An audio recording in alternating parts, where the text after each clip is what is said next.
Hello बच्चों, let's see the following question. Can a body have momentum without having energy?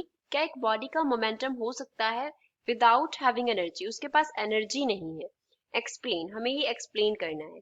So first of all we will talk about the key concept used in the question. इस question में क्या की concept use हो, तो इसके लिए momentum and energy का पहले तो हम रिलेशन लिखेंगे.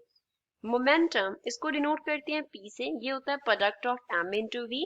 एंड एनर्जी जो है उसको हम लेट अस सपोज K से डिनोट कर रहे हैं, तो उसका वैल्यू जो होता है वो होता है हाफ M V स्क्वायर. यहाँ पे जो M है इन दोनों टर्म्स में वो डिनोट करता है मास को. V here denotes velocity. V जो है वो वेलोसिटी को डिनोट करता है. अब क्वेश्चन में बोला है कि without having energy, that means K जो है वो क्या होना चाहिए, जीरो के इक्वल होना चाहिए, क्योंकि उसके पास एनर्जी नहीं है बॉडी के पास. K जीरो के इक्वल है, दैट मीन्स उसका काइनेटिक एनर्जी जीरो है, तो हाफ एम वी स्क्वायर जो होगा वो भी जीरो के इक्वल होगा.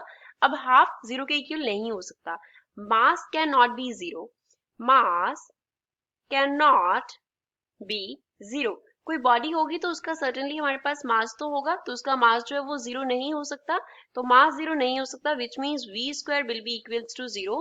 तो बॉडी का जो वेलोसिटी है वो क्या होगा, जीरो होगा. और अगर वेलोसिटी जो है वो जीरो हो गया तो मोमेंटम क्या है, product of mass and velocity, which means momentum will be equals to m into zero. तो यहाँ से क्या रिलेशन आ गया, दैट m जो p है वो भी क्या होगा हमारे पास, मोमेंटम भी जीरो होगा.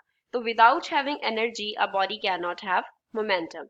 तो दैट मीन्स हमारा ये जो क्वेश्चन है उसका आंसर हमारे पास क्या आ जाएगा, no. So no is the final answer for the given question. No, a body cannot have momentum without having energy. I hope you understood it well. Thanks.